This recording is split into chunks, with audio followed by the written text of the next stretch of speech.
Olá, amigos e amigas, Diácono Beto, Paróquia São Miguel Arcanjo, Arquidiocese de Maringá. Que o Pai, e o Filho, e o Espírito Santo esteja com todos vocês. Se você sempre está junto conosco nos nossos vídeos, mas ainda não é inscrito, se inscreva e comece a participar continuamente conosco neste projeto de estudar a Sagrada Escritura. Neste nosso estudo do livro do Êxodo, nós já percorremos 23 capítulos. Nos últimos capítulos, agora, a gente vem estudando um pouquinho a questão do povo e entrando no deserto, mas não ainda na Terra Prometida. E lá, depois dessa libertação, dessa festa da Páscoa, nós vamos ver que Deus começa a ensinar esse povo no deserto. Do capítulo 15, versículo 22 até o capítulo 18, nós temos, e já vimos, temas importantes para aquele tempo e para nós hoje, que nós chamamos de pedagogia de Deus no deserto. Nós vimos o maná, esse pão que desce do céu, as codornizes. No deserto, a água é algo importante em dois momentos: a água amarga de mar e depois a água que brota da rocha. Depois nós vimos o combate contra Amaleque. Depois nós vimos Jetro, o sogro de Moisés, ensinando a esse povo como descentralizar o poder e a instituição dos juízes. E aí o texto bíblico muda, já para o capítulo 19, que Deus quer fazer uma aliança com esse povo. Então nós temos no início do capítulo 19 a promessa. Depois do versículo 9 ao 15, a preparação. Depois do 16 ao 25, a teofania, ou seja, Deus se mostrando para esse povo e fala assim: olha, não sou qualquer um, sou Deus. Então ele faz aquilo que ninguém pode fazer. Logo em seguida, no capítulo 20, os 10 mandamentos. Depois, a lei do altar, que vai ser retomado logo no início, depois do texto que conclui a aliança, e as leis sobre o viver bem, acerca dos escravos, dos homicídios, dos golpes, das indenizações, do roubo de animais. Aquele texto bonito que nós vimos no capítulo 23, sobre a justiça para todo, os 12 pontos, o ano sabático e o nosso último vídeo, as festas. Com isso, terminamos o estudo do capítulo 23. Mas quando você pega a sua Bíblia, no capítulo 24, nós temos a conclusão da aliança, que é o nosso tema de hoje. Para entender o capítulo 24, nós fizemos essa pequena recordação dos textos principais depois que esse povo começa a andar pelo deserto. Não ainda chegando na Terra Prometida, mas com Deus fazendo essa mudança de mentalidade necessária para não cometer erros que tiveram no Egito, na Terra Nova, na Terra Prometida. E o texto começa assim: conclusão da aliança. Ele disse a Moisés: sobe a Yahvé, tu, Araão, Nabade, Abiú e 70 anciãos de Israel, e adorareis de longe. Só Moisés se aproximará de Yahvé, e os outros não se aproximarão, nem o povo subirá com ele. Primeiro, a montanha, naquele tempo, era sempre tida como um lugar diferente, mais perto dos deuses. Então, se os deuses estão aqui, quando você sobe o monte, você se aproxima de Deus. Então Moisés sobe. E aí o texto continua: veio, pois, Moisés e referiu ao povo todas as palavras de Yahvé e todas as leis. E todo o povo respondeu a uma só voz. Quais leis, gente? Essas que nós mostramos. Dentro da aliança, um tem direito e outros têm deveres. Então Deus apresentou os seus direitos. E o que ele dá em contrapartida? Tudo para o povo, porque todas essas leis que nós vimos são para o bem do povo. Não ter roubo, não ter assassino, não ter violência, ter democracia, não ter impostos e etc, etc. Tudo para o bem do povo. Então Deus, ele quer o quê? Ele quer a exclusividade desse povo na adoração, mas que o povo viva muito bem o seu dia a dia.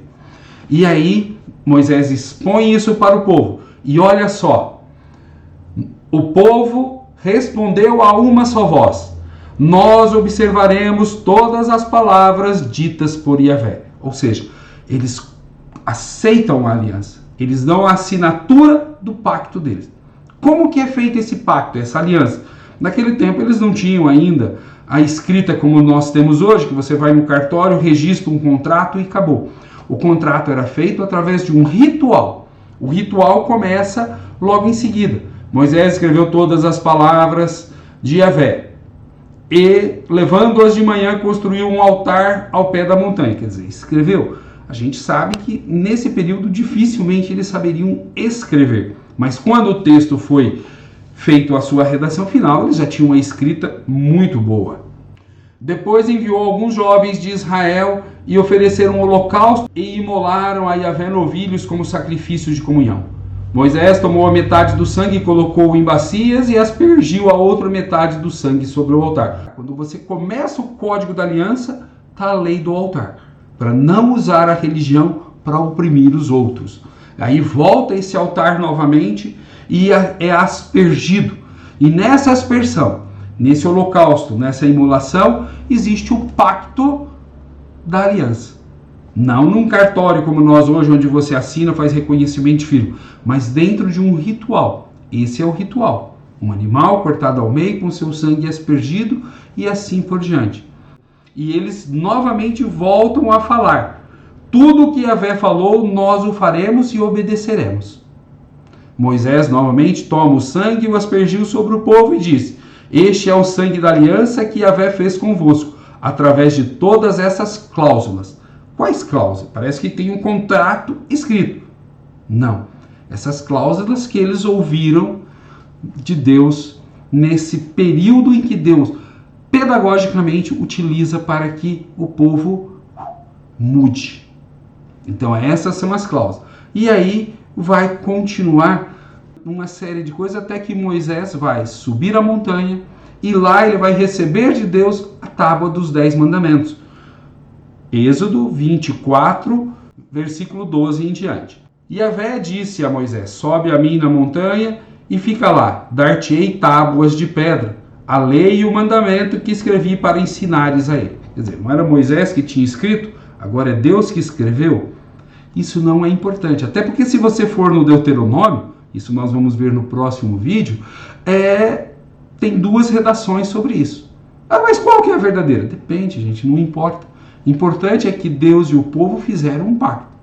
Como que foi? Não dá para saber direito e não é o centro da questão. O centro da questão é que Deus agiu junto ao seu povo para dar liberdade a esse povo, fez uma aliança com esse povo e essa aliança dura. Deus não volta atrás.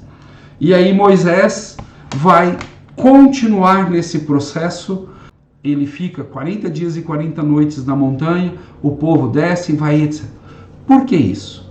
Porque o povo não podia ver a glória de Deus. Lá vai falar que os 70 mais aqueles que subiram viram a Deus.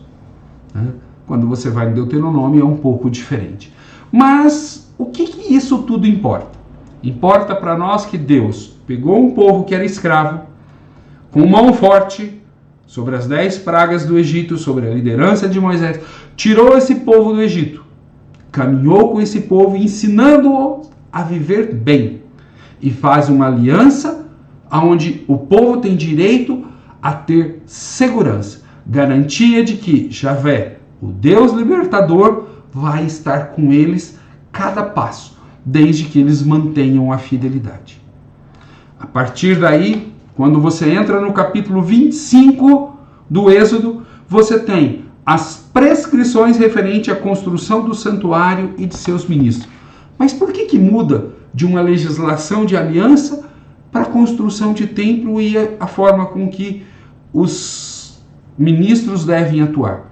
Justamente porque Deus quer ser tratado com dignidade, com exclusividade e nunca justificando injustiça. Então, é importante essa forma de prescrições de culto para que o culto não seja profanado.